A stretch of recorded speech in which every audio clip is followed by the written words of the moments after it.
Welcome to the Still Curtain podcast.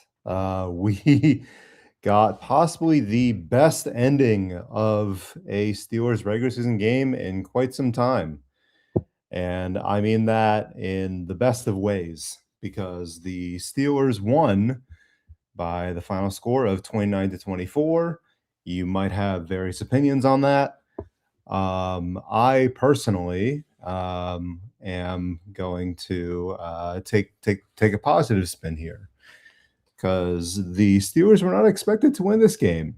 Y'all might have kept track of the line over the course of the week, but the betting angle on this was that the Lions were supposed to win by a touchdown, mainly because they needed this game more than the Steelers.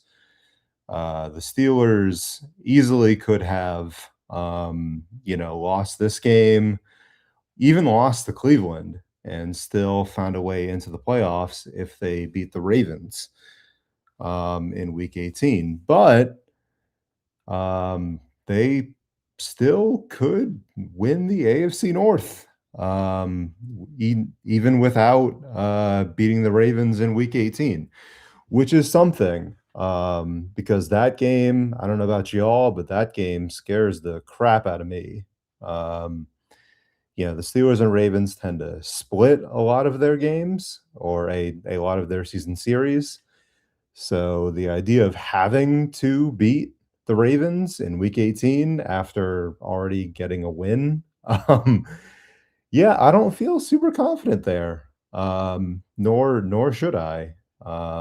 But I am confident in this team, thanks to really this win as a whole. I did not see this one coming. I thought this would be a game that they lost. I thought they would beat the Browns and then probably have to play the Ravens for the North Crown, and I think that would have been very reasonable. However, with this win, if the Steelers find a way to beat honestly, if the Ravens lose to the Patriots tonight and they lose to the Packers early next week, then the Steelers probably don't have to worry that much about about the North in general.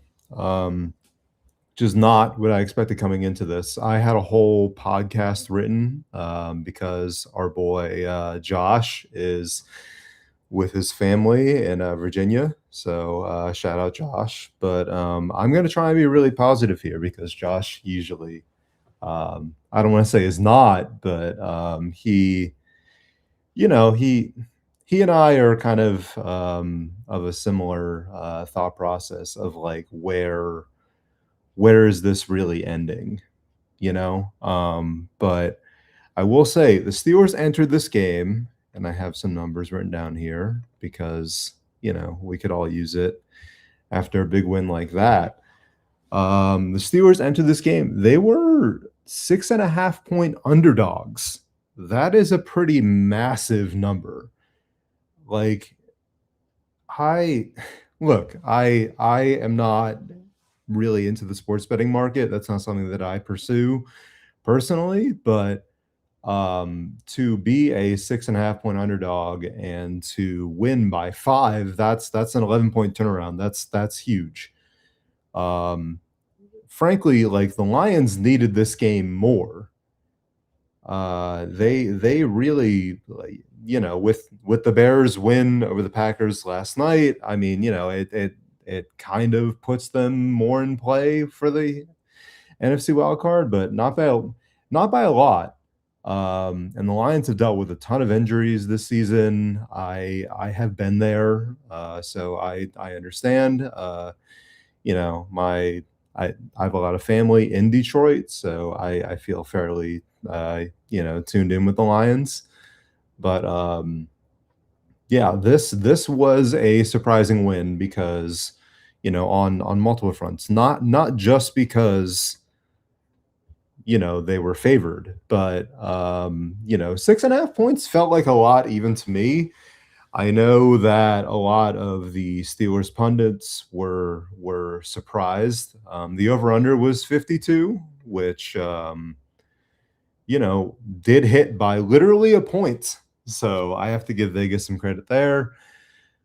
But really, like everything that I thought, the Steelers needed to do to win this game, they managed. And that sounds simplistic. I'm not gonna lie, but that's like what else can you expect from this team? This is the sort of team that the Lions needed this game more, hence why they were favored. Um, they feature one of the more elite offenses in the league and aren't afraid to play with a heavy set. But even with that heavy set, the Lions used a lot of 11 personnel instead of 13. I was a little surprised by that. But like without Watt and Herbig, the Steelers still managed to make a bit of an impact in the with their pass rush. I mean, the Lions as a whole only had they had 15 yards rushing, which is pretty crazy. That's not, it's not a normal mark for them. They averaged 1.3 yards per rush. I thought the Steelers were going to get massacred in the run game. That was my big fear. And frankly, like we got lucky in that sense. Not lucky. I mean, hand it to guys like Harmon, who is a huge help in the run game. But yeah, I thought that the Steelers were going to have a tough time stopping Gibbs and Montgomery. Sonic and Knuckles. They're one of, if not the best running back duos in the league, and the Lions know how to use them. And Dan Campbell, since he's taken over as Lions head play caller, tends to have one of the better offenses in the league. Frankly, I mean he's averaged since he took over, he's top 3 in yards, he's top 3 in points. So whatever was going on with the Lions to start the season, they've corrected. But that but that's just offensively. That doesn't really get into the real issue with the Lions, which is defensively, and that's where the Steelers took advantage. So I was particularly proud of the Steelers for stopping the Lions' run game. I don't think many teams have done that, and this is now 2 weeks in a row. I mean, Achan for the Dolphins last week did average 5 yards per carry, but he didn't get many carries because the Steelers dominated not just at the line of scrimmage, but time of possession. And that wasn't necessarily the case this game in terms of time of possession, but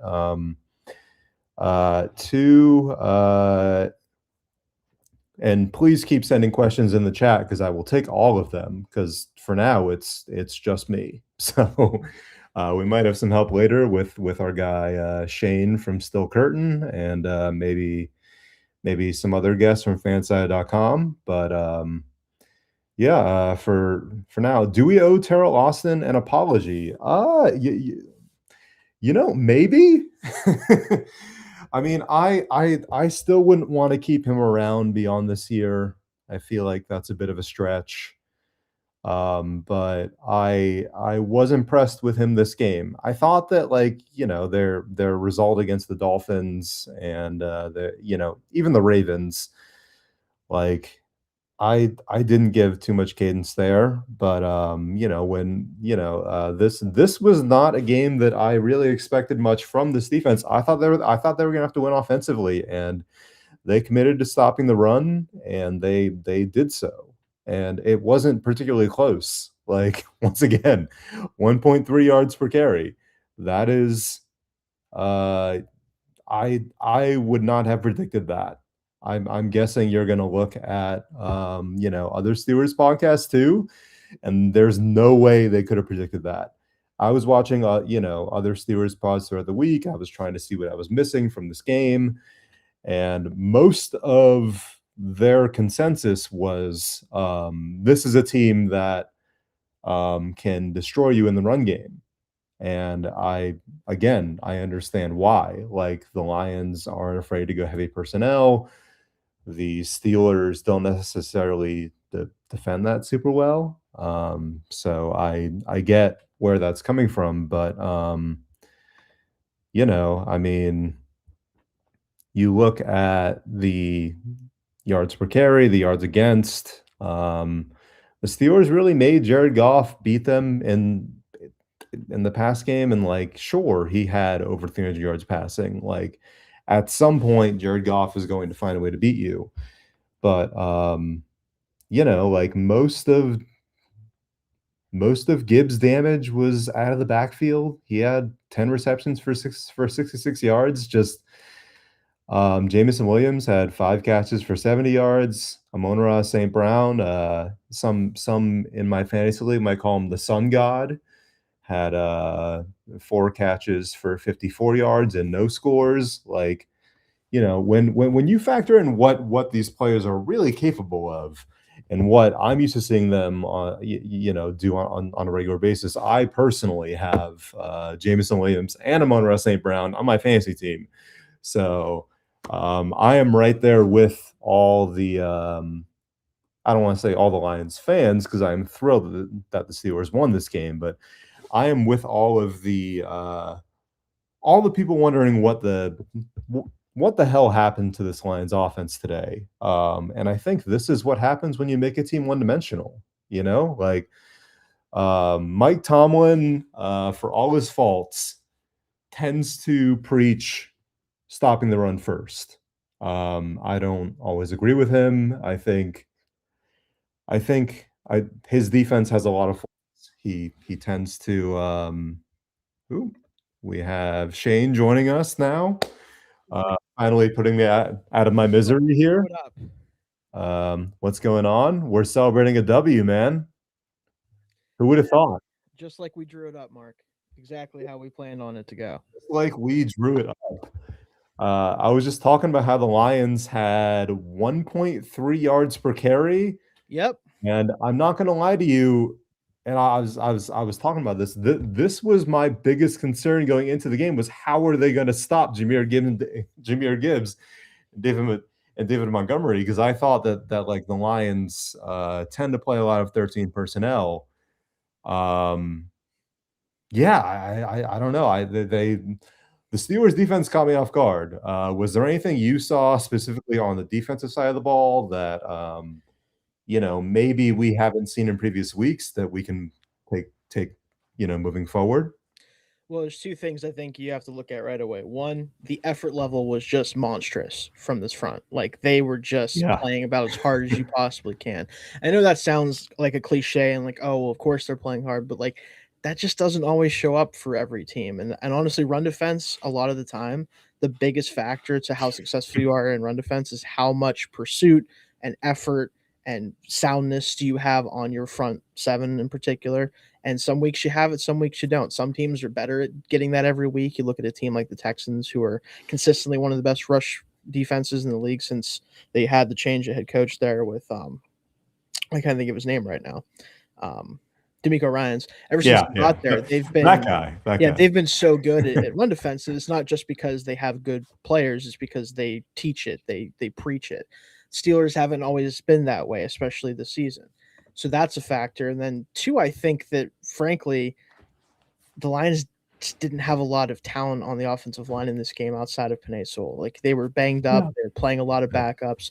And when you're playing a front that does have talent on it, even missing TJ Watt and Nick Herbig, especially getting Derek Harmon back, that's another name you have to throw out there. The numbers with him on this football team against the run are so much different than when he doesn't. It's miraculous how different the numbers are versus when he plays versus when he doesn't. Like clearly he has a huge impact. I think it's just because he's the only other defensive tackle outside of like you could say Wyatt Black, but he doesn't have like the athleticism. He's the only one besides Cam that has the combination of size and athleticism, ability to hold up against blocks, to split blocks at times. he's the only other guy besides Cam. Like Benton is a great pass rusher. We saw that with the early sack in the game, but he's never going to be this like elite run defender, right? Mhm. Having Harmon next to Hayward or out there with those guys just makes everything else so much easier for everyone else, I think. Yeah, I mean, I try to downplay the Harmon factor, like, internally. I thought, one guy can't, Because it like, doesn't make sense for it to yeah, be this much of a I discrepancy. didn't wanna Yeah. be like one guy returning is gonna Yeah. change their entire run defense, but, like, when they put up a game like this, again, 1.3 yards per carry. I'm not gonna downplay that. You really Um, can't. I you mean, you just can't. It's not like it was like, 4 yards per carry and like Gibbs averaged 5 or something, but didn't get too many like yeah, Achane, right? Like like it's last like week. Yeah, this was like this was dominant. it was. Yeah. When they had to defend the run, right? Mhm. And yeah, I think it speaks to just this defense just feels different when Harmon's in the game. It speaks to why they drafted him in the first place, and what they can potentially do moving forward. Yeah. Which we'll get to Mhm. at some point here, because I don't Yeah. want to get ahead. I don't want to get ahead. I guess ahead of myself, but I do want to actually get to this question that from that attack that I kind of answered, but I think Shayne, given you cover the Steelers pretty frequently, obviously, Yeah. uh, Just a little bit. Yeah. writing for the site and probably taking out all of Steelers fans' frustrations for this defense on a weekly basis. You've got 2 straight weeks now where it's looked pretty good. Do you feel like, so I said no, we don't owe Terrell Austin an apology. I, Mhm. I I feel like it's too soon for that. I feel like the only way Terrell Austin really saves his job is if they win a playoff game because of their defense. So that's my personal takeaway. Do you feel any differently than that? Do you think there's any feasible way he could keep his job without achieving that goal? I mean, unfortunately, because it's the Steelers, absolutely, there's a way, which is just them deciding they don't wanna make a change because they don't Yeah. like to do that.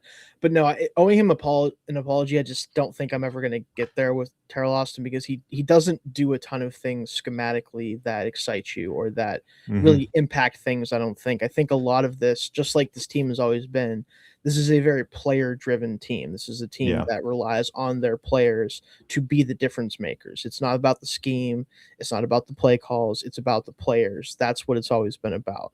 And that's great when you have enough good players and it can sometimes work, but I just think this team too often, especially defensively over the past really, half decade or so, too often they rely on the talent of the defense more than they need to, and more specifically more than they should, because when you have that much talent, and granted they're down a bunch of guys this game, so it's fair Mhm. to say that he did a good job without them, but the more talent you have, the more freedom I think you should have to also do different things and to ask your players to do a lot of different stuff because that just gives you a much higher ceiling defensively than if you just kind of run out there and say, well, all right, we're gonna we're gonna rush for most of the time. We're gonna play zone coverage behind it. Like that's what a lot of teams do. The Steelers have kind of done the opposite of that a lot of times, really, especially earlier this year. They were blitzing a lot, they're playing man coverage, and they quickly realized, like, okay, well, the players aren't actually good enough. So he did adjust to that. I'll give him credit for that. But again, an apology would indicate that I think that we were wrong about him, Yeah, no. opposed to him just like making the only adjustment you can make when your defense wasn't working, which was let's kind of go the back way, like back off of what we were doing and start trying to play a little bit more sound defense. And I think that's what they did, admittedly, in this game for most of it. It got a little hairy at the end there, for A little sure. bit, a little bit. But this is a Lions team that does that to you. Like they should have probably scored a lot more points than they did in this game, Yeah, yeah. and they found a way to keep them off the scoreboard until late. So I can't complain too much.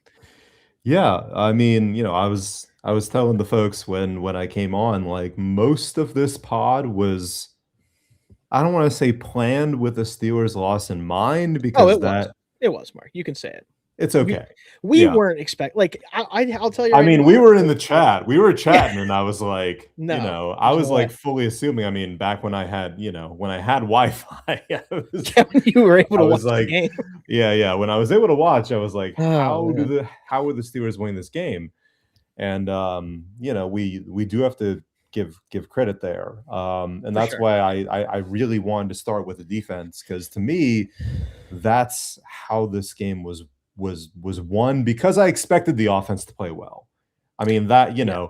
like the Lions secondary is down like 4 guys or something. They Like basically don't have anyone back there, it feels yeah. like a lot of the time, and when they do, it's like they're just asking them to play man for as Yeah. long as they can and Yeah, hope so that it's like they Hutchinson saves them or something. That's pretty much what it feels like is happening a lot of the time. that is, I think, literally what it is. I mean, I have a lot of family in Michigan, and so I reached out to them before this game, and I was like, "Is there anything about the Lions I don't need to know?" Like, I feel like, or sorry, that I need to know, because like I feel like the defense is just like, again, like any stop is kind of like a victory in its own sense, and the offense has to score pretty much every time it has the ball.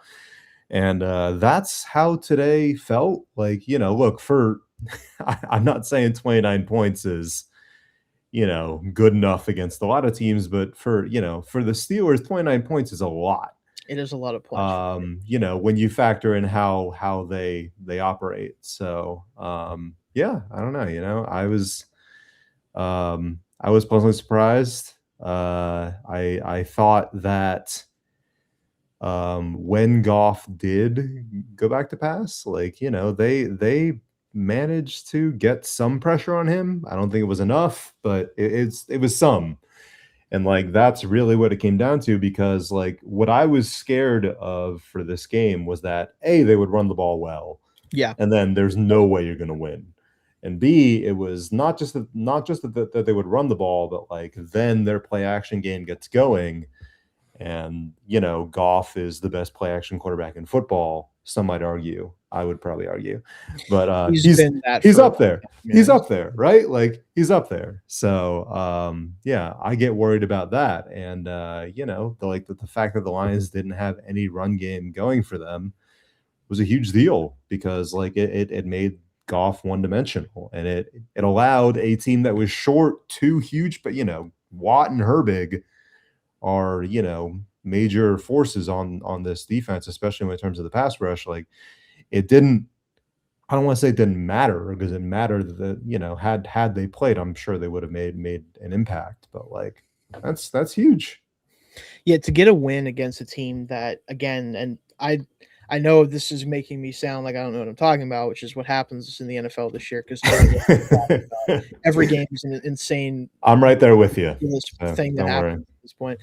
But I was really worried about this game because the Lions, despite some of their issues this year, are about as well equipped to deal with what the Steelers like to do offensively and defensively as you can get. That's just kind of what it is, especially in the run game for them. Like the way that this team has played the run, even with Harmon in there, it's much better, but they still had their lapses there. And Gibbs is about as scary as it gets for a team that has an average age of whatever it is on the defense right now, which especially in the secondary for a while was in the 30s. It felt like a little bit Yeah. better now. They're playing different players, but I was definitely worried about it, and the fact that they were able to bottle him up early and they were able to take the ball out of his hands for the most part, especially in the first half, gave the offense a runway to ramp up. Where in the second half, you scored 19 points, you controlled the clock for almost the entire third quarter. That helped a whole lot for sure, because the Lions clearly started to step on the gas after that first possession in the fourth quarter where they didn't do anything. Pretty much from there on, every time the Lions had the ball, they were scoring points, doing something. So if they didn't do that, if they weren't able to hold on to the ball offensively, then this game might have worked out differently, right? So it's one of those wins where like you look back at it and you go, okay, it was a wild one. I don't know how much you can pull from it ultimately, but this is the type of game that they haven't won in the past. Like they have not won against playoff Yeah. caliber teams. I know the Lions very likely aren't going to make the playoffs now because of this loss, but this is a playoff caliber football team that was beat up and everything, but they were 6.5 point underdogs for a reason. At Detroit, like Yeah. this is as big as a win as Steelers fans probably could have expected this team to have this year. I mean, I don't wanna say it's the biggest win of the season because they won at Baltimore very recently, but it's up there because I think it's the most impressive win they've had because the definitely the most Patriots impressive. game is early in the season and they fumbled Yeah, 50,000 yeah, I times. don't I don't know. wanna really call that, I mean, but, they like, beat the Colts, like, yeah, things yeah. happened. I Granted, the Colts understand. immediately looked like they're not good anymore as soon Yeah, as they yeah. lost. They So stink now, but, yeah, well, that's for other reasons, but yeah, yeah, totally for yeah, other reasons, but, yeah, yeah, yeah, but, like, I do wanna, I hate to focus too heavily on one side of the ball, but, mhm, like, we have a lot of questions here in the yeah, chat about the defense. sure, And so I wanna make sure that we get to them beyond Terrell Austin because that one caught my eye, yeah, pretty much immediately. So I'm going to get to JPJ here okay, because that was asked. Why has JPJ gotten better throughout the season? Wondering if he's gotten good mentoring from vet cornerbacks on the team this year. Um, I don't know if I can necessarily put a finger on it. I'm not there at practice, so I don't wanna suggest as much, but, like, it never hurts a young player to play around vets, especially guys that have been there and have been shut down corners in the past. So, like, is Jalen Ramsey, like, a shutdown corner anymore? No, no. He hasn't been that for several years, and the Steelers probably should have known that when they acquired him, but, nonetheless. But, like, there is some benefit of playing around or playing with guys like Jalen Ramsey, and, I mean, dare I say, he's not on the team anymore, but Darius Slay, like, you do learn something from having those guys on the roster, so, and, we can say we can probably say the same thing with the receiving core too, to a certain extent, although we haven't seen the payout there yet for young wideouts, but, um I guess I sort of noticed this a little bit last year where I felt like JPJ was kinda coming on late. Do you think it's a habit, or do you think it's just like a year by year thing, Shane? I think with him, there's 2 things that stick out with why he's been better recently. One is Mhm. just the penalties are not happening as much right Yeah. now. I think and there's a reason for that. I don't think it's just that they're not calling them as much, but I think it's that he is playing more sound in coverage. He is doing more to avoid having to grab guys and to pull them down and do all the stuff he was doing. He is just stickier in coverage in general. And that's did start to happen in the back half last year too. And I think he's just one of those players that because he's such a physical corner, a guy that does want to play with his hands on guys all the time. He does want to, reroute and redirect receivers. It Mhm. takes him some time, I think, to get into that rhythm throughout the season. And so early in the season, you might get some of his worst performances because he's still trying to feel out like, okay, what can I get away with? What kind of stuff, can I do with my hands, with my arms to prevent receivers from getting to where I want them to go without it being a penalty. Once he kind of starts to hone in on like, okay, what is guys trying to do to me? How can I avoid being as grabby? You'll start to see pass deflections and more sound coverage from him. And that's been a theme throughout his career. I do hope that he can kind of start a little bit better than he tends to start seasons here at some point. But he has been a true lockdown corner over the past like month or so, like truly. And I think teams are just not really throwing at him because they know it's not as likely to be successful as other guys. I'm hoping that if James Pierre, can't believe I'm still saying that, when James Pierre comes back, it might be even better because not that the other corners are playing particularly bad, but like Yeah. Pierre was best corner on this team on a per snap basis pretty easily, even with Joey playing the way he's been playing recently.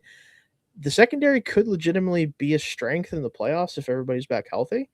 Um, it just obviously it just depends because Ramsey had to come down and play corner in this game a little bit in the slot, which just not his best role No. anymore. Which like it's still so funny to me that Jalen Ramsey's playing safety and when Minka's been healthy, he's playing slot corner for the Dolphins. Like they basically just switch teams and roles at the same time, Seriously. which Yeah. whatever, it's fun. But you also mentioned like the mentoring and the being around veterans. I imagine that's helping somewhat. Although I would say, no offense to Darius Slay, but probably the thing he learned most from Darius Slay is to not get old if you can avoid it. Had to Um, throw him in there. Had to yeah, throw I him in mean there. he Just a was the little bit. veteran on the team. But Technically. no, but no, I do think that Joey's definitely played very well, and including in this game for the most part. Yeah, I mean, he was one of the highest graded, defensive backs for the Steelers, in terms of, live Early yeah, early grading from defensive grades. PFF, yeah, which are Yeah, always yeah. interesting for sure. Yeah, yeah. I mean, we'll see how that goes when all is said and done, but, yeah, no, I was impressed by him. I do feel like the defensive backs were kind of put on a bit of an island there because the Steelers stopped the run very well, so Yep. they were kind of forced to make plays, and, JPJ stepped up to the plate, which is just not what I expected. Again, nothing in this game is what I like. I had an entirely different podcast, planned, Yeah. but Yeah. I will ask, what did you think of the OPI call? We had to get to it at some point. What did you think of that call to take a touchdown off the board there for the Lions? The fact that it took a touchdown off the board too is so funny because of the way they scored the touchdown, but whatever. Well, yeah. Um, I I mean, think bit of a mess. again, I think this game was officiated not particularly great Yeah. overall. I'm not saying that that wasn't an OPI, but I think the fact that it ended on a penalty is never good. You never like to win a game on a play like that because it just ends up leaving a bad taste in your mouth, I think, even if you're the winner. Because people are going to be talking more about whether it was a penalty or whether it wasn't, more than they're going to talk about the team that won or lost. Like it's going to become the entire focal point of the Yeah. conversation. And sometimes it's justifiable. I think a lot of times with a play like that, it ends up being too like you could go either way on it with it, and you could kind of argue for both sides of it. I think that ultimately it was, and I think that there was multiple times in this game where there's OPIs called on the offense, and I think they clearly were watching for it in this game for one reason or another. Maybe, we just haven't noticed, but maybe these teams are both guilty of doing it more than we think, and they just were like, "Hey, let's not let these teams do that." I wouldn't be shocked for the Lions because they're always looking for creative ways to get guys open and do that kind of stuff. But yeah, I mean, in a gotta have a situation, you're gonna play the risk reward game, right? Like they Yeah. know they need that touchdown. They're gonna do what they think is the best chance to make sure they get in. Unfortunately for them, obviously, it doesn't even score in the traditional way. It took Jared Goff realizing what was going on and trying to basically jump over everyone and score for it to even be a potential touchdown. But then obviously the penalty's called and the game's over. So it's a weird way to win, but again, it's a way to win, and I will take it, every day and twice on Sundays. So Yeah, I mean, win is a win is a win. yeah, I am not one to complain. no, I would like to pivot a bit to the offense, yes, before we get into kind of like, the grand scheme of things, because this win did have a lot to do with the playoff race. So, it did, especially for the um, NFC, actually, not so much the AFC, just well, the NFC. yeah, right, yeah, yeah, can make people wait for it a little bit.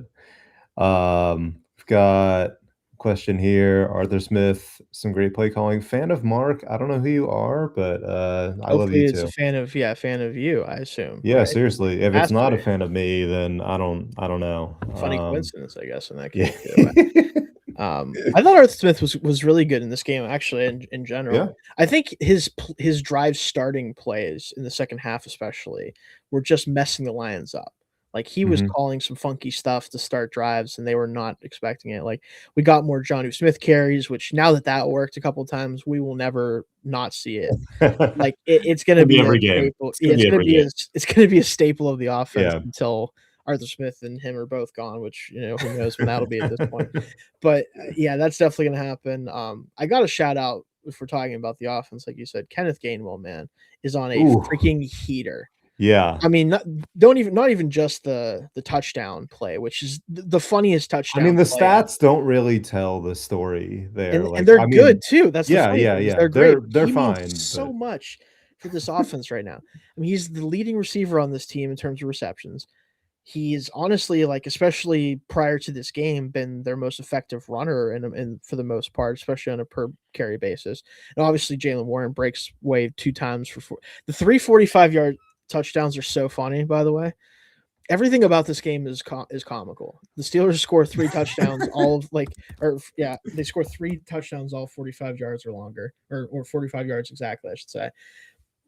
Everything about this game is bonkers. But Kenneth Gainwell, awesome player. He should get extended.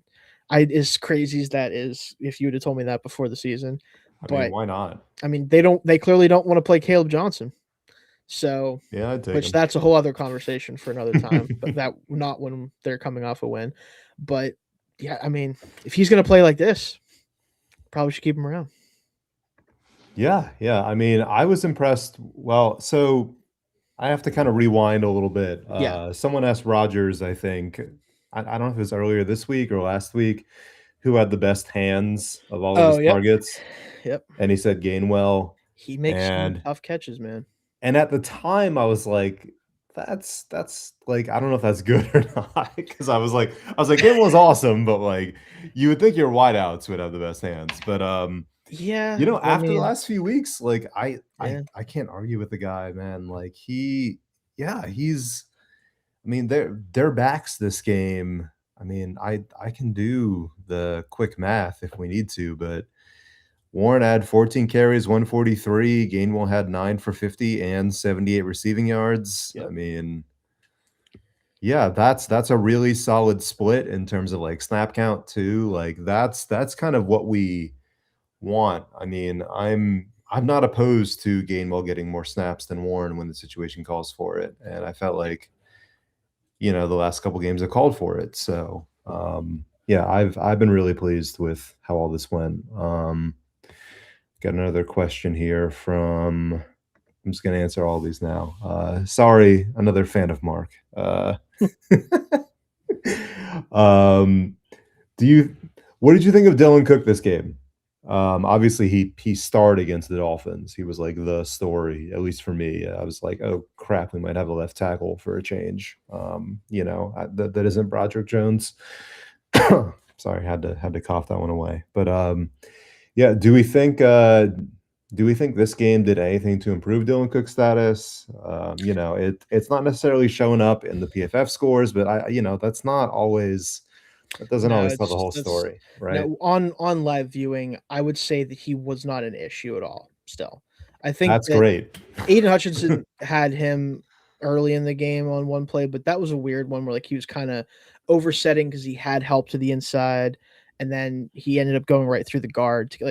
And he also there was a moment where Kenneth Gainwell was supposed to chip on him, and that didn't really work out, and he just kind of got around the edge. Like, and it's also Aiden Hutchinson. Like, let's be Yeah. it's Yeah. you're not going to win that matchup a lot of the time, but for the most part, I mean, the offense scored 29 points. They ran for 230 yards. They had by far the most yards in a game they've had offensively this year.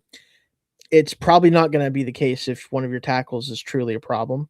And I don't think either one ultimately was. They had their moments because, again, you're facing Aiden Hutchinson. I think he beat Tanu and him both once. But it wasn't a detriment to the offense, clearly, because they were able to take care of business and bully really the Lions for the most part up and down the field. So I think that he certainly has earned the starting job until we at least get to see if Broderick is healthy.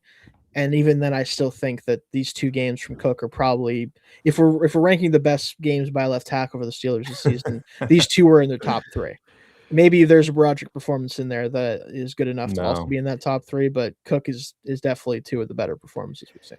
I mean, I say this as a Broderick apologist. I have been there. I mean, we did a preseason show, Josh and I thought Broderick was going to have a good year. I said he'd be the surprise story, mainly because I was just hoping for it. Yeah, you want that because you're like, I wanted it because I was like, and left tackle, like he's been jerked around all over the field. most important position on the offensive line. But yeah, he's not it, and I want him to be it, but I think we both agree that he's not it. So seeing someone like Dylan Cook, even if he's not the long-term answer, like seeing how easily he's kind of like a plug and play, like to me that says a lot about Broderick as well. So unfortunately, yeah. So to answer fan of Mark, I would say yes, please do replace him for good because I think the only chance this team has in the postseason is if they can keep Rodgers off the grass, and I don't really think Broderick Jones can do that based on what we've seen. So I'd rather at least go down swinging with Cook. If he fails miserably and I don't know, someone on the Chargers or whatever ends up sacking him 3 times, then so be it. But, I'd rather give that a shot because we know what we're getting out of Broderick at this point, and it's just not good enough. Yeah, I think I tend to agree that at this point, even if Cook is ultimately not the long-term answer, which again, probably not, but at this point, probably would give him a decent deal to come back and compete for the left tackle Yeah, spot at the very yeah, least. that too. But I think you have to ride the hot hand in a situation like this where the player and you hate to see a player lose their job due to injury, but if they're not playing well enough prior to that injury and they're not clearly the better player based on what you've seen this year, I think you have to ride the hot hand for a team that's probably going to the playoffs based on what's going on right now. Yeah, yeah. All right, I'm gonna answer another question here, just because we have a lot of activity in the chat, and please, we would love more. Yes, we I will am definitely I talk am I about. am all for answering questions because it honestly it makes these shows entertaining, and it gives us something to talk about. And Shane and I haven't argued yet, but I assure you that we can. Oh yeah, we can if we want. Okay. Will DK be Yeah, suspended? let's talk about it. Let's talk about it. I missed this live. I had to Yeah. research this. What do you think, Oh Shane? man. Well, he's certainly going to be suspended by the NFL. I mean, there's no way he's not going to be. He punched a fan, Yeah, he correct? took a swing at a fan and because Yeah, of we don't whatever want that. reason, right? Like something happened. I couldn't tell you exactly what, and I'm sure we'll learn more about it over time. But I guess like on the broadcast, I remember they said that apparently a fan over there had like a number 4 Steelers jersey, so you went over there and I guess you started talking to, I don't know if it was the same fan or a different fan or whatever happened, and he took a swing at somebody in the stand. Like You can't do that. you simply can't do it. And I Gotta think know it's better. even worse because there for everything that George Pickens did for Yeah, the Steelers, yeah, he definitely was a bonehead a lot of the time. He did some stupid crap. I get it. He was not mature, all this stuff. For them to trade him away, and then you bring in DK Metcalf, who does not have the most clean past himself. Let's no, be yeah, real. To bring in that guy, pay him over $30 million a year, and then watch George Pickens go have a phenomenal season for the Cowboys. There's been a couple blips, but I mean, you look at him today, he was certainly not the problem with Dallas today. 130 yards, I think it was, and a touchdown. Like, he is clearly the superior player to DK Metcalf. I think there's no yeah, question about that. I thought that before the trade was made, by the way. That was just always what I felt with those two. But to then bring in a player who's capable of doing something like this is just comical to me. ugh, And at the end of the day, he's probably going to be suspended for next week. I hope it's just for next week for the Steelers case, or in the Steelers case, because they can probably beat the Browns without DK Metcalf. Then again, the Bills almost lost the Browns, so who yeah. knows who could I beat? was gonna say Who knows who could that's beat no anybody? guarantee. I'm That's expecting the no Ravens to guarantee. put up 50 on the Patriots tonight and make this a moot point, but who Oh, cares? But I think they're capable of at least beating the Browns without DK Metcalf. I don't think they're capable of beating the Ravens without DK on the field because even when he's not producing, he is at least giving teams something they have to plan for in the passing game. They have to shade over his way just to prevent a potential deep ball going his way, stuff like that. His presence for this receiving core is not just about being the best receiver, it's about making everyone else actually have somewhere to run to and to actually get open because he is out there. yeah. Without him out there, They I got don't even nobody. know who. Yeah, I don't They know got who this nobody. team's best wide receiver is. Is it Adam Thielen at this point? I Like, is mean, he the best wide receiver on this team? maybe. Arguably. That's Well, rough. like that's going to play because I'm assuming maybe Roman Wilson is going to be allowed to have a helmet if DK is suspended. If he It's a isn't, miracle. yeah, and if he isn't, then I think he should ask to be released from this team at this point. Yeah. But whatever, they aren't going to have any threats on the outside if DK can't play in the game. So you hope that it's just next week. If I was the NFL, I wouldn't be like shocked if I did suspend him for the regular season at this point, because like that is just a monumental lapse in judgment to do what he did. It just is. Like, you cannot argue anything else. Yeah. So if he's suspended for the rest of the regular season, I think that's totally justified. If it's just next week, I think that's almost as a guarantee that's going to be the case.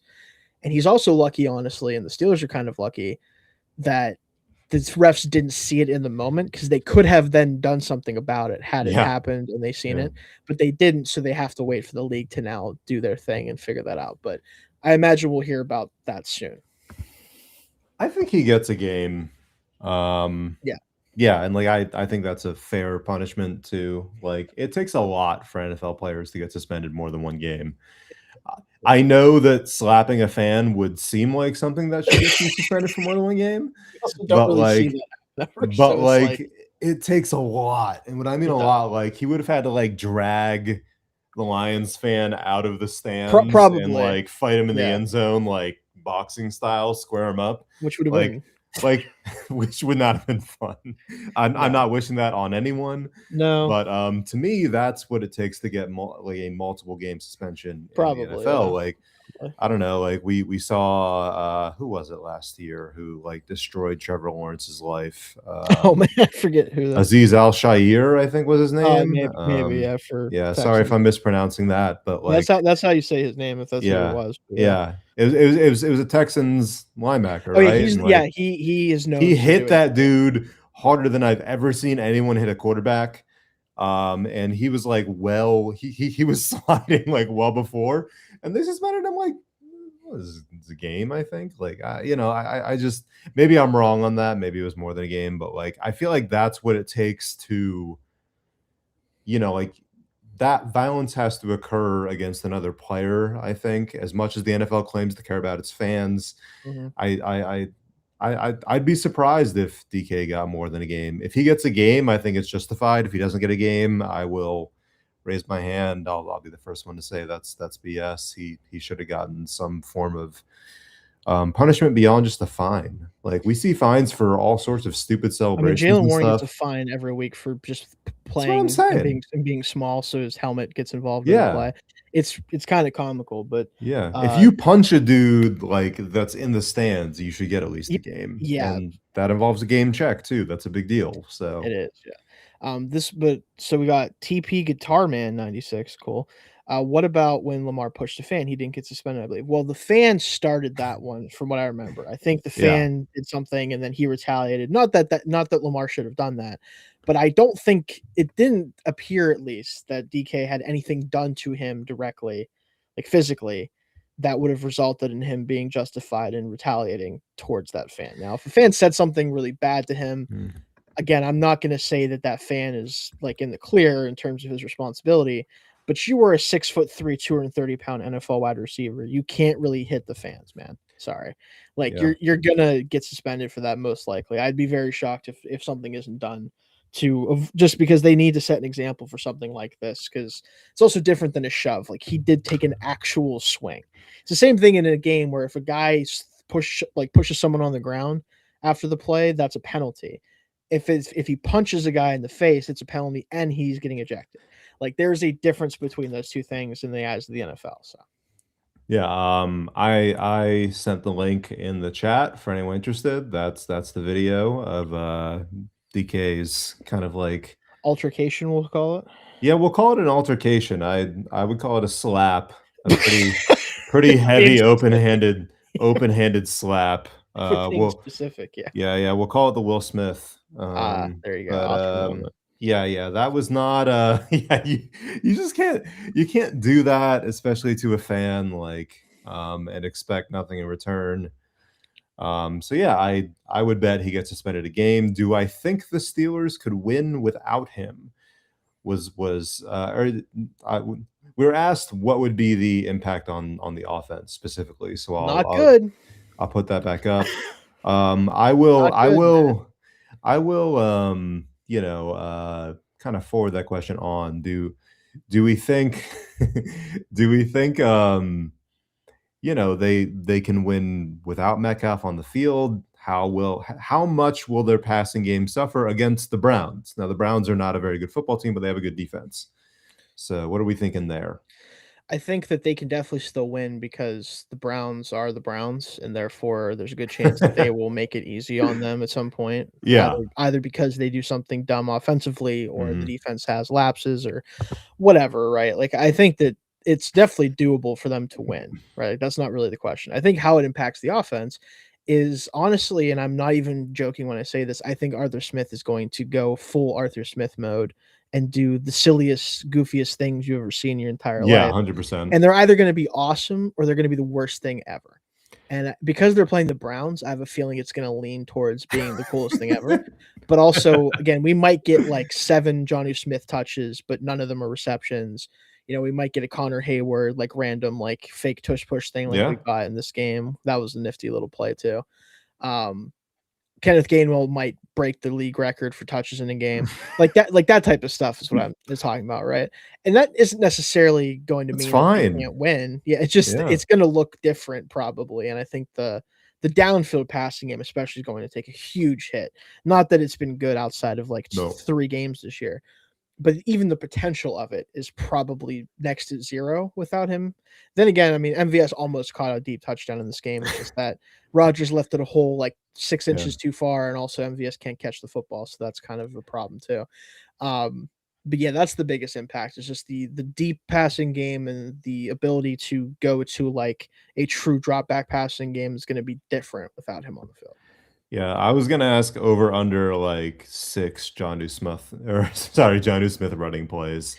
I'd probably take the over if yeah, we're gonna have some weird. It's gonna get weird, guys. Like it's already kind of weird, but it's already kind of weird, but it's not in there. It's gonna get weirder without Metcalf in the game, and like for the first time in a while, I can't really blame them. Like, this is one of the cases where I can understand staring into the weird. The weird might be your best chance to stop Myles Garrett from sacking Aaron Rodgers 3 times and breaking the sack record against you, all that stuff. We don't want to see that happen. So we definitely don't want to see that happen, especially TJ did it in 15 games, but we're not gonna get there. We're not gonna get there because I have some takes, but I'm gonna save those for FanSided.com. Please check me out. We have some Tomlin talk. Do we feel like we've discussed the offense enough to get into Tomlin talk and the rest? I think so. I mean, the only thing I want to mention again is that like Rodgers, I thought for the most part continued to play as well as he's played in the past few games. I thought he did great. I think he was still very good. Like obviously, like it was a weird game in a lot of ways. So like it's goofy stuff, man. Like the Kenneth Gainwell play is a big chunk of the yard. Well, not a huge chunk, but a good enough chunk of the offense where it's like, all right, that was kind of fluky. But then again, maybe it's not. Maybe Kenneth Gainwell is just the greatest like scat back of all time. I don't know at this point. I think maybe that's just what's going on. But I think the offense overall did more than I could have expected them to, and I think that if they continue to play at this level offensively, they're going to actually be a legitimate threat, which if you guys want to know more about this game and everything that's been going on with it, definitely check out stillcurtain.com. We already have a bunch of articles out about this game, about the DK Metcalf situation, about how this game played out in general, about Kenneth Gainwell, everything that kind of happened in this game. So definitely check that out if you want some more content around that. Yeah. I mean, I would agree on the Rodgers front. I started the season hot on Rodgers. I was very much like, I was. He gave you reason to start at least. Oh, I was telling Josh like I thought that Rodgers was good enough to win a playoff game, and that sounded like a take early on, and at times this year, I feel like I'm back in the driver's seat a little bit. I think you might be leaning towards being the one that was right about that one. I could be wrong. I could still be very, very wrong. And I'm okay with that. But like he is the best quarterback they've had since for sure. Like, since end of career Ben. And probably the 2018 version of Ben is probably the last version of Ben that was better than this one. If they're not going to win a playoff game with him, then like what are we doing at all? And that's the eternal question. That's another conversation that we can kind of get to here. I guess does the 3-game winning streak stop the trade Tomlin talk? I feel like that's directed at me, but we can, but me because, too, honestly. Because we've both been on the trade Tomlin bandwagon, and I feel like some of it's earned, some of it is just frustration over the last couple of years, but, do you think this changes anything? I mean, they're 9-6 now, right? Like, Yep, 9-6. pretty good, pretty good. Do you think, like, winning the North, in theory, I'll take it a step further than fan of Mark. uh, I'll take it a step further. Do you think winning the North would change anything in your mind? Obviously, I think it changes the Steelers' opinion because I don't think at this point that they're ever that at least not this year they're not going to get rid of him. No. But from a fan perspective, does it change anything in your mind? So for me, no, I don't think there's anything barring the Super Bowl, like an appearance especially, at least, that would ultimately change my opinion on what the Steelers should be trying to do at this point. Because again, like this game is a little different because this is a game that I did expect them to lose just based on Yeah, precedent. But like in general, this team has performed exactly the way that I anticipated they would from an overall perspective. They were going to be in that somewhere between 9 and 11 win mark. They're going to compete for a playoff berth, whether it's through the wild card or through the division. It just happens that the division is terrible this year. So that's probably going to be the division, right? And I think winning the AFC North, despite it being so bad, does not mean that it's not a good thing, obviously, or yeah, that it's not it's impressive great. to some degree. But again, like this doesn't change anything about the reason why I think Tomlin has kind of reached a point where it would be better for this team to move on. It all just comes down still to philosophy and the way that he wants to win and play football games. It's just really hard to do it at the highest level the way that he wants to do it. That's still ultimately what it comes down to. Now, he's shown some tendency breakers recently that I should mention, the fourth down aggressiveness, the willingness to take chances whenever normally he would kind of very much be willing to back off and just trust his defense. Maybe that is just because he realizes, especially for the most part this year, the defense isn't good enough to do that and to play that way. But still, like that's what I think he wants to do ultimately, and that's just not how you ultimately win big playoff games and big games in the NFL anymore. So he would have to do those things, win those big playoff games for me to consider changing my stance on that. But it doesn't mean again that I think he's not a good coach or any of that. It just I Yeah, think he might not be the right coach for this team moving forward in the future. By the way, I have to shout out because it's everyone's favorite stat on the planet. 19 consecutive winning seasons now for old Mike.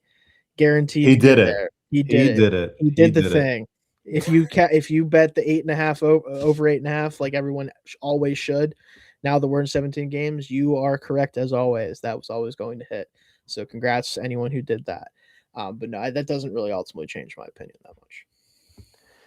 Yeah, sorry, I was trying to find a link from, Jerry Dulac, and I think I have the wrong one, Okay.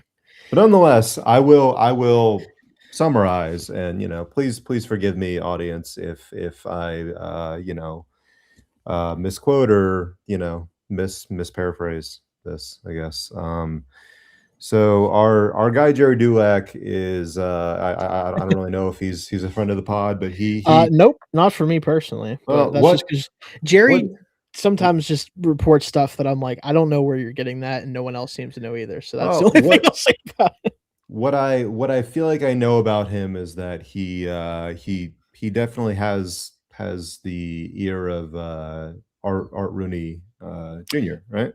I believe so, yeah. So when he speaks about art and art's plans, it's coming from a place of knowledge because he probably just asked him, um, which is okay. And honestly, pretty, it's a good thing to have the owner's ear or to be able to talk to the owner. I'm not saying it's a bad thing. However, when asked about the Steelers' recent, like, kind of just average play, mediocre play, it what Dulac wrote when asked about how Art might feel about that did not sound like someone who was about to make a change. No, So, which isn't that surprising. Again, like I don't say that as a shock. I don't think either of us or anyone here at Still Curtain or at FanSided thinks Mike Tomlin will actually get the axe. But what we think should happen and what will happen are two very different things. So yep. I think want a to lot of make people forget that, Mark, is like when you yeah. talk about stuff, like I could write 50 articles about why I think Mike I've done it. Tomlin exactly. Like I I've could done think it. of I could write a bunch of stuff about why I think X, Y, and Z should happen. And usually the response is going to be like, well, it's not going to. And I'm like, that's not why I wrote this. That's Yeah. if you want to know what's going to happen, you can just wait and see when it happens. Like if that's what you're looking for. But that's not what we're talking about. Like at some point, it's not fun to talk about like, okay, yeah, Tomlin's going to be back, and it doesn't matter what any of us say or think about it. We're just trying to give you our thoughts on stuff. Like that's just kind of how this Yeah. works, right? So Yeah. don't take it as any sort of gospel or anything like that. It's just what we're thinking, and we're talking about it from a Yeah. fan's perspective. So, but yeah, I do not have nearly as much Steelers gossip as I wish I did. So I will say, yeah, these are opinions. yes. When asked, does the 3-game winning streak stop the trade Tomlin talk? No, not personally. If anything, I think it should strengthen it because that should increase his value. Let alone if they win a playoff game. I think that puts them in a better position to theoretically trade him, and maybe get more in return. Do I think they will? Absolutely not. This is a franchise that thrives on, honestly, revenue, and that sounds negative, but they're making the playoffs. They are doing just enough to do so, and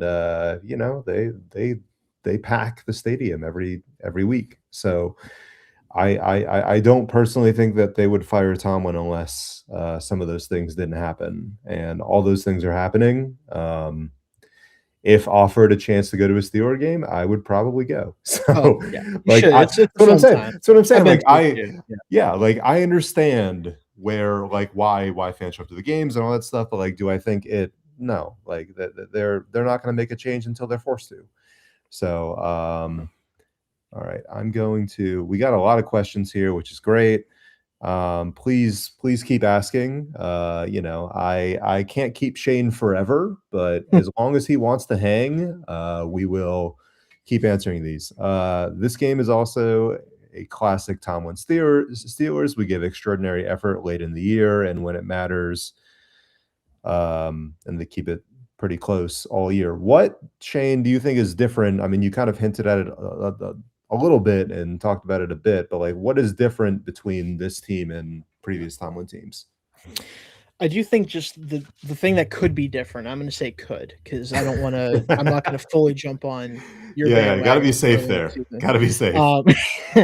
What I think could be genuinely different is the level of quarterback play. Like that's always been what's held this team back in terms of like the ceiling because Tomlin sets you a good floor. Yeah. There might not be a better floor setter in the history of the sport. Let's just be real about it. There's a reason why this team never loses very many games, even if they also don't usually win a ton of games. Like he's gonna get you most of the way there. It's just can you figure out the way to get the rest of it, right? And that's what Mhm. they haven't been able to do for going on a decade, right? And that's what could be different this year is that Aaron Rodgers in this offense might be good enough for Tomlin to play his style of play and Mm. also win a playoff game, right? That's what you hope is different. And even if it is, though, I would tell people who think it's going to be different, is it going to matter this time next year unless one Mm. Rodgers comes back and is also just as good, which let's be real, the odds of both of those things happening are probably not very good. Or you have to then find another quarterback that can also do this. And if you've looked at the free agent market, you're not getting it there. And the trade No. market, are you going to give up actual draft picks for, let's say, Mac Jones? Are you going to give it up for anyone that's in the trade market? Probably not. So then you're playing the rookie quarterback game potentially. Or the what's behind door number 3? I don't know. It's just it's tough, but I think this year it could be different in that way where let's talk about it in that way. Rodgers has been great I see this year. Rodgers has been great as of recent, especially when we need him the most. How do we feel about him now versus the beginning of the season? This is another good point. The beginning of the season, I thought he was okay. The middle of Mhm. the season, I thought he was downright like benchable because he couldn't operate an actual offense without just like falling on the ground. It felt like, and then this version of him is the version that we need to see to win a playoff game. So it's really a tale of 3 seasons, I guess. A little bit, a little bit. Like it's a weird. It's like he went from solid to downright terrible to this is actually legitimate playoff level quarterback play. So it's very, very strange. Like this is more like what I thought he would look like at some point this year, but I was hoping a little earlier in the year than we've gotten it. But I will take it considering the timing of it couldn't really be better, I guess, if you think about it. Yeah, I mean, so where what I've written about the last few weeks is, or what I've hinted at, and what I feel like I've seen elsewhere is, if he were to want to come back or just play another year, like it doesn't have to be in Pittsburgh,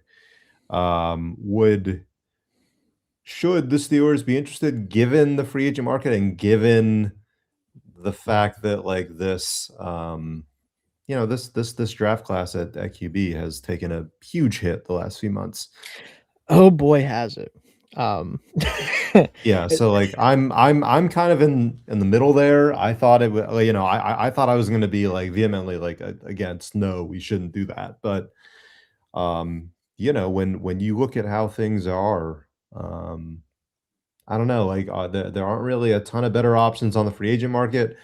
I think I would prefer if they just like said F it and like, tried to find a young product, but I don't think they're gonna do that. So yeah. Unironically, if they can't bring back Rodgers or if he doesn't want to come back or whatever, which I think at this point, if he keeps playing well down the stretch of the season and he's really his heart's truly in it, I think you could justify it, especially if Yeah. they were to win a Yeah. playoff game. Even if it's like we're bringing you back, you're the starter, but we also are bringing in like someone who isn't Mason Rudolph and Will Howard to like maybe push you a little bit, which that might only make things worse. I don't know. That's a whole other conversation, but I understand the thought process behind it, right? Yeah. I will say, unironically, I think that if they are going to move off of Rodgers, the quarterback that they should be pursuing is Malik Willis, which is Ooh, so funny that's to fun. say in the year Who 2025. would have thought? Because But like they could have drafted him way back when. you could make a very strong argument that at this moment in time, like specifically today, he's the second best quarterback from that draft class.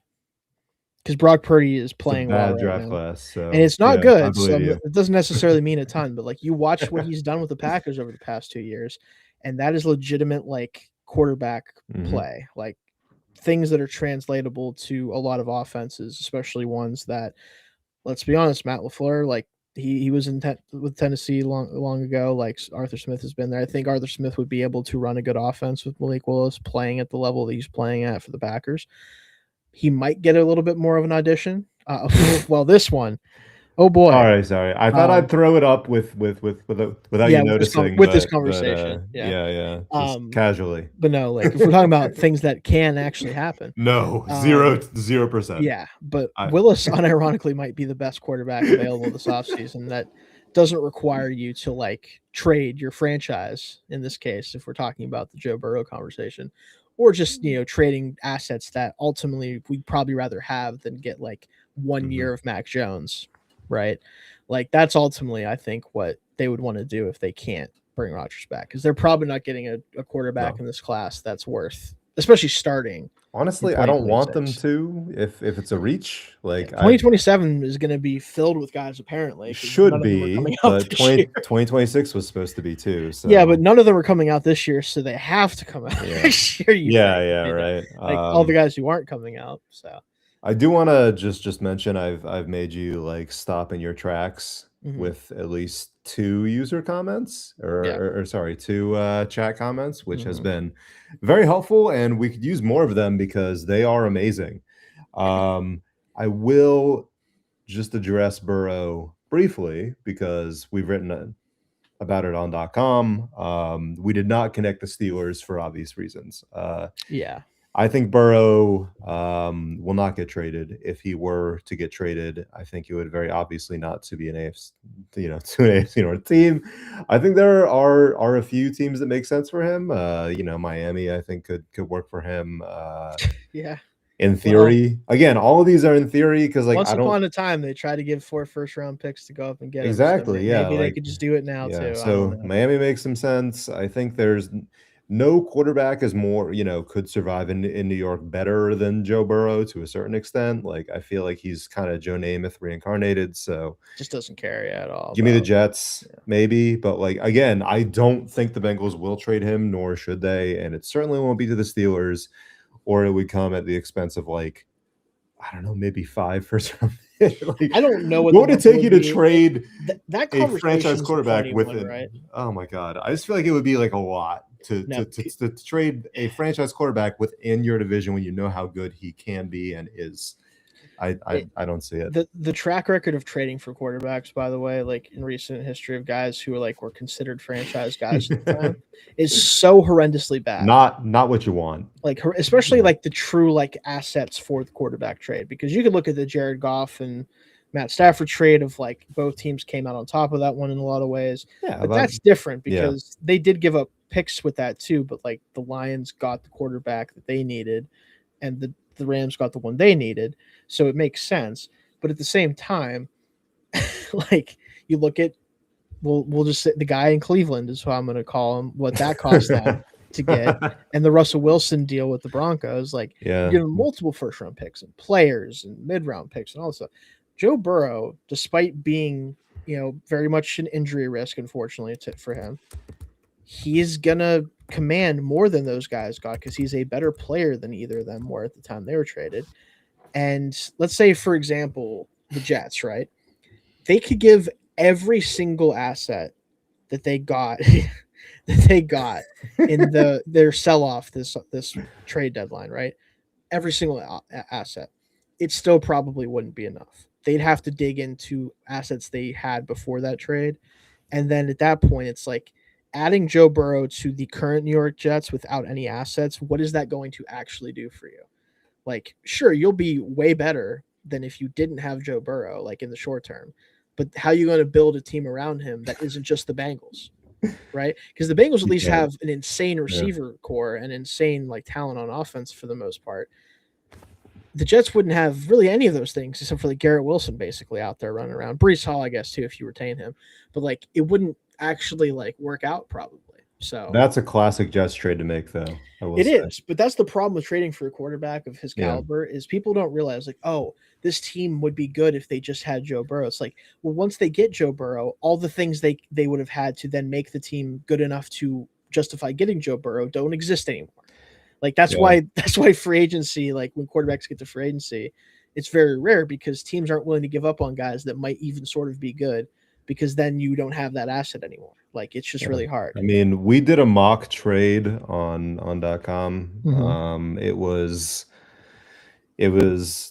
to the Jets. It was their first this year, 2 of their first next year. They have 3, so 2 of their first next year, and then 2028 like a third or something. And I don't even know if that would be enough for them. I don't think it would get close to being enough. That's what I'm saying. Like you'd have to give up all your first round picks. So at that point, why are you doing it? Exactly. Like, it's just not worth it. Like if you have to go beyond 3 firsts, in my mind, this is the answer. By the way, if he's gonna go somewhere, it would be that'd be great. But like, they'd have to come up with like 3 more first round picks they don't currently own. I don't. So how do you do that?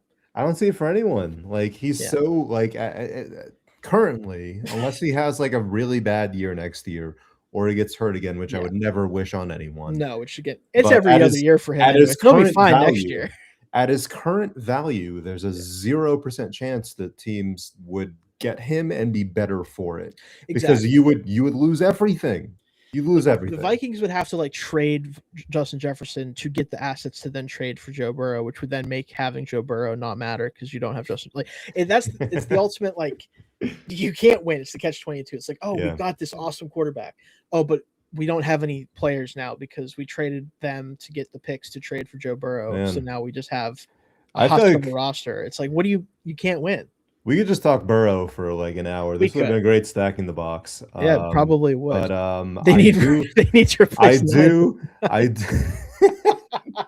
I do want to get to there was a question. up here. If we went out from here, do we deserve to be a playoff team? Yeah. Which I think is a fun Yeah. question. First off, if you make the playoffs, you've done something right. I Most understand of that the time. You could there argue the are NFC South this year, maybe none of them deserve there's to make the look, playoffs. there's some bad division winners, but like, you Yeah. know, you took care of business. Everyone knows the rules going into the season. I don't think there's a team that makes the playoffs that like doesn't deserve it necessarily. Does it suck when certain wildcard teams get left out over like a terrible division team? Sure, but like again, everyone knows what they're signing up for. Will they like so I want to pivot a little bit. What do the Steelers have to do to make the playoffs after this game? And this is something that I wanted to talk about earlier, but you know, it's easy to get stuck on Burrow questions because that's fun. But what the Steelers have to do to make the playoffs at this point? First off, this is being recorded before the Ravens and Patriots play. Well, So they're currently playing right now. my bad. So they are playing let's right see now. what is the score? Good currently? point. Let me see what's going on because my luck, it's going to be 21-0 Ravens or something. They're tied 7-7. Okay, so the Ravens were favored going into that game, which is comical, by the way. I'm was sorry. a little weird. Even if they win, it's like, why were they favored? Well, it's just markets? Like it was the same way I felt about the Lions Steelers spread. It was like, you know, the Lions were favored by like a full touchdown, and I was like, I can see the Lions being favored by that much. I mean, I would have probably been willing to put like -14 on that game, unfortunately. So that's just because I didn't trust this team as far as I could throw them. Which the Ravens being favored in New England by like 2.5, 3 is seems like a bit much. It's nonsense, honestly. They still might win the game. Yeah, even if they do, but it's just the thought, like the process to get you there is just like not good to me. Weird to me. So. Yeah. That's the first thing. Second, for the Steelers to clinch the division before playing Baltimore, what they need is for the Ravens to lose tonight. Yep.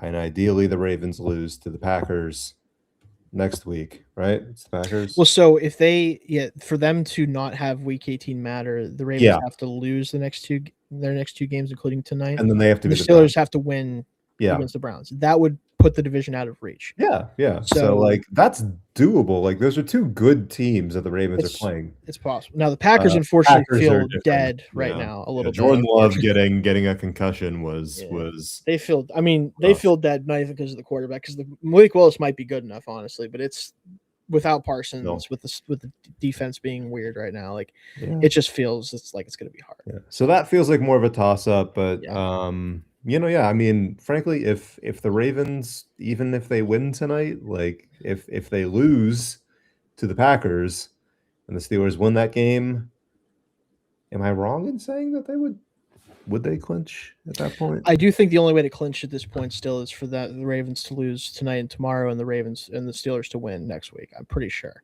Okay, yeah. I just want to get that right. Because then even if the Steelers lose to the Ravens, they'd still be a game better than them in the standings. Yeah. I just want to make sure that it would remove the tiebreaker scenario aspect. Yeah. So, that being said, I personally feel like it's only right that like the deciding game kind of it's gonna kill me. It's gonna kill me. It would be cinema if it's week 18. I feel like and therefore the NFL has will want to be. That's just how it kind of has to be. Like we played some meaningless Week 18 games against the Ravens recently, though. So like maybe it's their turn to not be in a position to do anything. Maybe this season in particular feels like that's kind of how it has to be. But maybe I'm wrong. We'll see. But yeah, that's how the Steelers make the playoffs. Root against the Ravens the next 2 weeks.